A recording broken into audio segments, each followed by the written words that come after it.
Good morning and welcome to the County of Berrien. I'm filling in for right now. Our chair is traveling here, but there's construction on 31 right now, so it makes it a little difficult to navigate. So again, good morning. Just as a reminder, any electronic devices to turn them off or silence them during the course of the meeting. Any materials that you wish to have distributed to the board, please do so by giving it to our Sergeant of Arm, which is Commissioner Jim Kern. He'll make certain that that's distributed to all of us. If you wish to address the board, please do so by going to the podium and stating your name, jurisdiction, and you have 2 minutes to speak to us. And I guess while kicking it off, I'm here. He made it. He did. I warmed up the seat for you. Only half blind right now. I don't think you want to be too. These days, you never know who you are. Yeah. Where are we? Just did the announcement of, how to. Roll call. We rolled already? No? Okay, well, let's do that. Bell, Here. Curran, Here. Freeling, Present. Harrison, Here. Hinkleman, Majerick, Hot, Here. Pitchford, Ballraff, Werfel, Here. Yarborough, Elliott. Here. Mr. Chair, you have 8 present, 4 absent. Thank you. Michael is coming. He's navigating through all the detours in South County. Shokwe, I believe, is in Lansing today for, he said he had talked with you, Bob, giving testimony on some matters of relevance to his constituents, in his district. So with that, minutes from a week ago. Support. Moved by Werfel, supported by Freeling. Any discussion?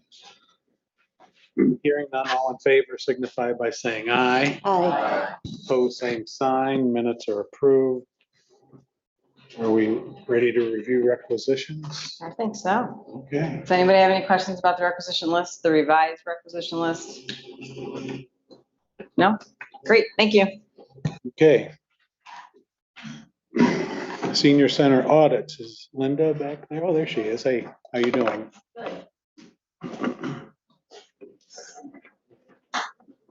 Welcome. Thank you. Good morning, commissioners. Can everybody hear me?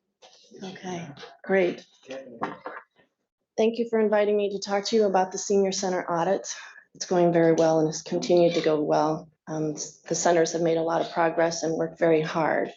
I also want to just introduce a couple members in the audience. We have representing the St. Joe Senior Center, the president of the board, and we also have the Central County Senior Center Director Heidi in the audience today.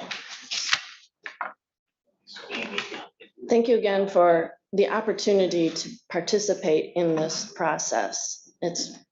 I'm very proud of the progress that this group has made. They've worked very hard over the years. And they have a lot to be proud of as well. The auditor's responsibility is to express an opinion on the financial statements. The purpose of an audit is to increase public confidence in the financial statements.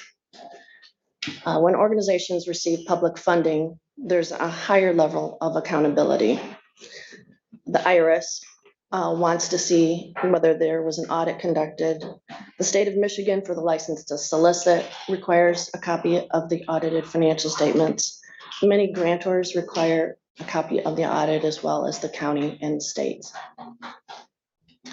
When we started this process, the county had several goals. So I'm going to just refresh our memory on that. They wanted quick and accurate comparisons of the senior centers. We wanted the same auditor for consistency. They wanted the same fiscal year end. When we began this process, 2 of the centers were on different fiscal year ends. So there's 7 centers altogether. So with different fiscal year ends, it was hard for comparability. And they wanted a standardized chart of accounts with definitions and standardized terminology for comparability. There was an emphasis on internal controls, and the county made a list of 28 different items that they wanted the centers to address. We turn that into a checklist and go over that with the senior centers every year. As the centers have increased their oversight, they've strengthened their internal controls. And by strengthening the internal controls, that reduces the opportunity for fraud and errors. A financial statement audit is a collaborative process. It takes all of us participating together to have it be completed. We've provided clear communication, technology, and other tools to assist the centers with for example, the fraud risk assessment tool, a segregation of duties worksheet so they can actually see who performs what functions and what areas are more concentrated than others. A finance review checklist for board members to quickly identify what items they should be looking at. And we provide a digital secure portal file for all the board members in the audit process to review the documents that we're discussing. There's been consistent and clear expectations. We provide an engagement letter and a list of information that's needed roughly in August, and they have a couple months to organize and gather their information to provide it by November 1st. All of the centers have met that requirement of having their documents organized and completed and prepared by the deadline. That also ensures that there's oversight and organized, and they have to stay up to date on their documents in order to meet that. So each audit report was presented, explained, and accepted by each center board. We have a multi-year contract that the county has engaged us for, which encourages participation and communication throughout the year. So even now we're communicating, we're following up on last year's things, addressing current issues so that at audit time, we're all up to speed on what information is going to be needed and we're ready to go. Now I'd like to turn to the summary spreadsheet, and I have more copies if anybody needs them. I think I gave you the name. Pass this back to me. I think I gave you if you could return those, I think those are the prior years. Sorry about that.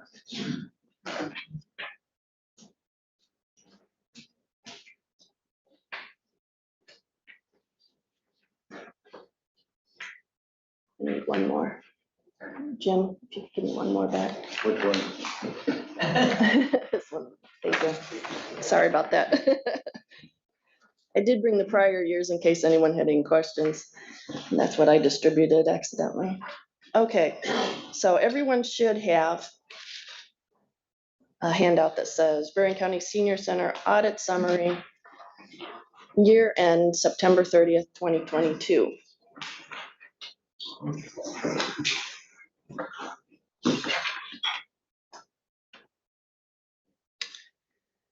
Okay, so we're listing the 7 senior centers. And each center received a clean, unqualified opinion. Thank you. Each center received proposed audit adjustments to reconcile their records to the audited financial report. Each center is current with their corporate filing with the state of Michigan. Each center filed a federal tax form 990, which is their tax return, and it was filed and accepted by the IRS. Each center has filed the Michigan solicitation license, and it's current.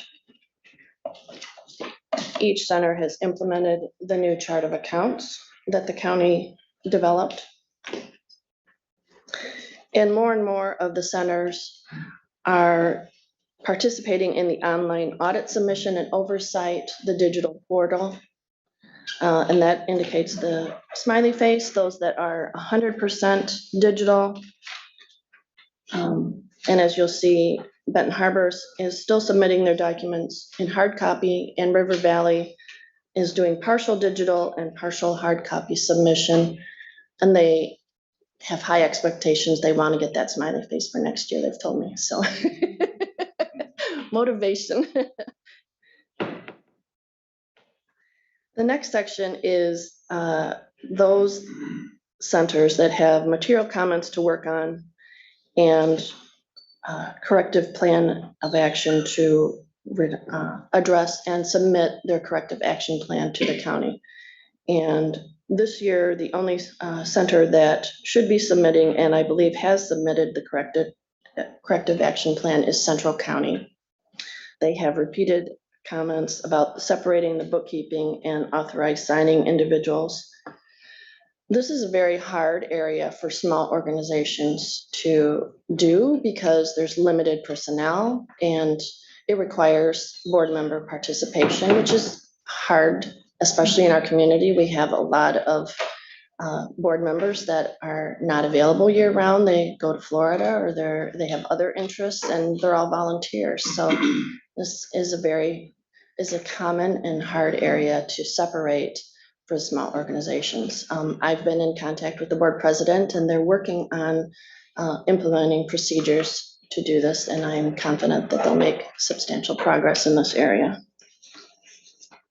The next section is from the county's 28 listings of items of internal controls that the county has requested that we look at. And this is just saying, showing you some areas where the centers addressed it by implementing a policy or updating the bylaws or a combination of that. That's just for your information. And then I'm showing you in the last section of this, the internal controls from when we first began, which we had an average of 4 comments per center, to now the 3rd year in a row of 0 comments. So they've made a lot of improvements and it takes a lot of work.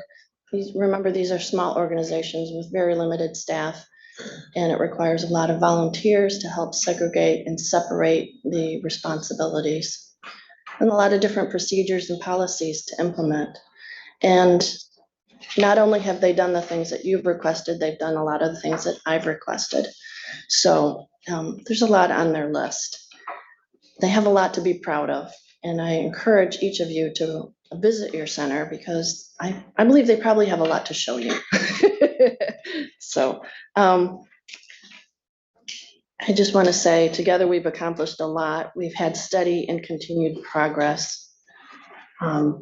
We've had increased communication from when we began this. We've developed professional relationships with the center directors, the center board members, their bookkeepers, and the county. So we've really increased the communication and developed a professional relationship where they're free to ask questions and are accepting of the feedback.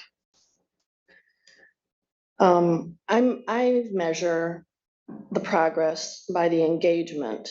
And last year I told you about how a couple of the senior center board members were showing me, this is what I do to oversee things. How can I do things better? How can I do this process better? And this past year, I've had 2 of the bookkeepers contact me and say, okay, I've read through the journal entries. I've reconciled to the audit report. What else can I do better? And to me, this is where I want to be. I want to be to the point where they're asking, what can I do better? And they, are open to receiving comments and suggestions. So I think back to a question that one of the commissioners asked when we began this process of what can the commissioners do, or what can the person who's in oversight, what can they do to help facilitate and do their oversight better. And I just want to say that no matter what your background is, most people don't have a finance background, but there are certain things that you do bring to the table. You can attend the board meetings. If you can't attend the board meetings, ask for the minutes and a copy of the financial reports. If you receive a copy of the financial reports, then you know there's an existence of financial reports and the board members are looking at it. So even if you don't understand it or don't understand all of it. At least you know they're doing it. And make inquiries. If something doesn't look right, talk to the auditor, because probably your presumptions are correct. Something, if you see numbers that aren't changing, that should be changing, that's an indicator that things aren't being accounted for, aren't being reconciled, aren't being updated. And talk to the auditor about that. Observe rotation of employees. If this is just a general comment to everybody, if there's a high turnover of your employees or a high turnover of board members, it could indicate that there's a problem. So keep your ears open, because that's one red flag, that you don't have to know anything about finances to see what's going on and know there could be a problem there. One thing that I'm, in retrospect of looking back to seeing what's been effective here and what other entities that issue grants are doing, is that they're requesting that the auditor report directly to the governing unit that issues the grant. And I think that's effective for a number of ways. One way is that you know that you're receiving an unaltered document. In this digital age, things can be altered without really knowing. Also, it tells the organization that there's more oversight to this. Whether you read the document, whether you analyze it or just file it, it gives you the opportunity to ask questions. It also tells the auditor that somebody else is looking at this. It's another way of oversight. So I think it's very important in that aspect as well. That's all I had prepared. But I appreciate your comments and questions. And I would just like to say that, as far as the cooperative. Mike. Then I would just like to say that the cooperative effort, between you, the senior centers, and even the board, realizing that things weren't being done exactly appropriate, this should be framed. This is, that should be framed. This is wonderful. To look at the transformation in numbers from 16 to 22 here, it's amazing, really amazing. So thank you for your good work, and I'm sure that the senior centers appreciate it as much as we do. This is great. Thank you. Anyone else? Sir.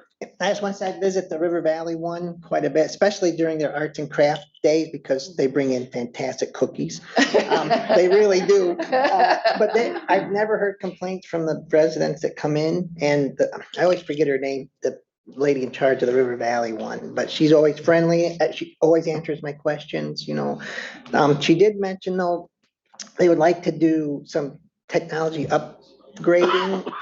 Are you involved in that process, or are you just with the audit part? Just auditing. Okay, I was just curious to Yes. try to help maybe move that along somehow, but I think they do have new staff, and I think that is their goal. they do. Right. It's a fantastic place. So Yes. I just wanted to pass that on. Right. Anyone else? Brief historic note for those who weren't here. A few years ago, Judge Dwayne, after he retired, had been appointed corporate counsel and special counsel to the board. You might recall he did an extensive review of the statutory and regulatory components of oversight for a funding unit. And Judge Dwayne, I think this may have been in part in response to one or more of the centers balking at providing information to enable these audits to go forward. And he found that there is a imperative under federal law that if you provide funding, I don't know if it was somehow woven into the Social Security Act or the Older Americans Act or the Internal Revenue Code. I don't remember where he found it. If corporate counsel today is bored, he could go look it up, I suppose. But it was mandatory. And that took care of that. So he certainly helped us at that moment. You have helped all of us. You've helped the county, you helped the senior centers and the people who are service recipients there. We certainly can use your services in another endeavor that I think Brian has discussed with briefly. And if your time frees up, we'd be happy to engage you. I know you're busy because people who do quality work are always busy. But please feel free to talk with him before you leave. Okay, I will do that. Because we can press you into service once again. So does anyone have anything else for Linda? All right, Linda, thank you so much. Thank you.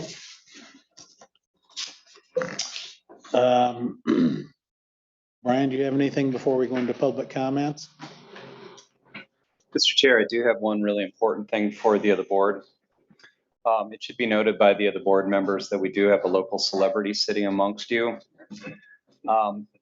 Earlier this week, I had the pleasure of watching a video of a certain sheriff throwing out a first pitch. So given that you have a few minutes before the start of your committee meetings, it might be worth noting that he is here. His shoulder has recovered. Do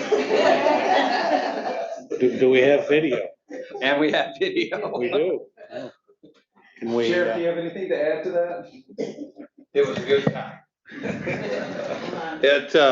It was an honor. Of course, how did I get picked?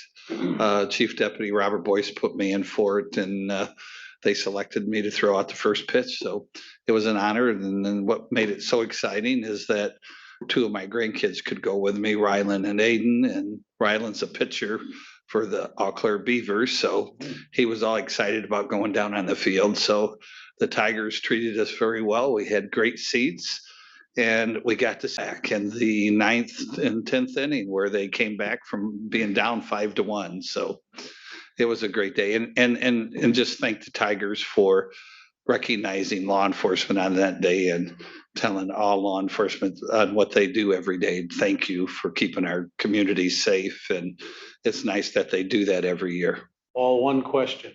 Did they let you do some warm-up pitches before? No.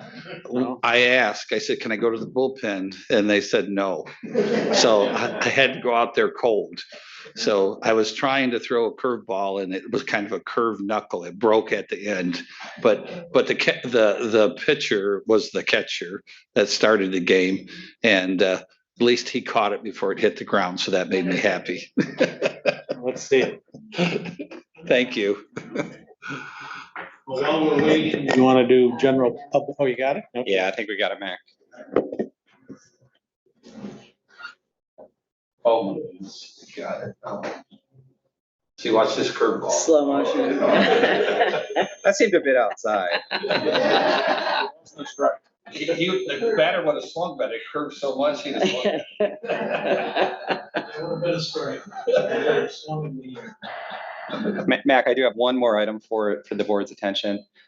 This week, when I put out the weekly update, there's one thing I really want to bring to the group's attention. On Monday, Jill Adams, the Parks Department, hosted a training in this room. She had two other community groups join her. So this was for Silver Beach staff, specifically the lifeguarding staff.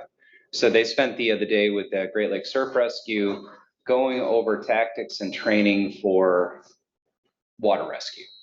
And what was really slick about this is after they completed the classroom session, they then went down to the beach. The smart people brought wetsuits, everybody else. So here's a quick image. So here's an image of Monday. So the training was Monday, and I believe they ran into Tuesday for some of the actual water-based drills. But this is something Jill has done in the past, and if you see Jill over the next couple of days, just give her a pat on the back. In addition to everything else she's doing with managing the county park system, dealing with at times difficult park goers, she's also making sure that on an annual basis that the lifeguarding staff is getting the very best training possible in the event they have to go into the water to perform a rescue. All right. One more image for you.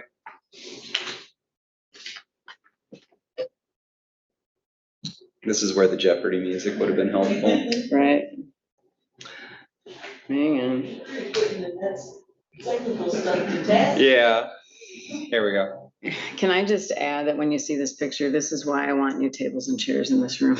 Because this would have been so much better if we could have done it like we did it at the conference center, to set the individual tables facing the screen.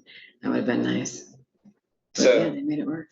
just wanted to point this out to the board that I think this is fantastic. And for Jill, she's ensuring that she's really doing a nice job of providing excellent service and also managing potential liability claims. She's got her staff going through this every year, and these are relatively young people. Mhm. All right, Mick, those are my comments. Thank you. We'll have to be mindful of the Kenny Wenzel rule when it comes to replacing chairs. They're broken or something wrong with them? No, you use them. So anyhow, with that in mind, any public comments? Okay, other business? Certainly we have none, so we'll come back here in about an hour and a half.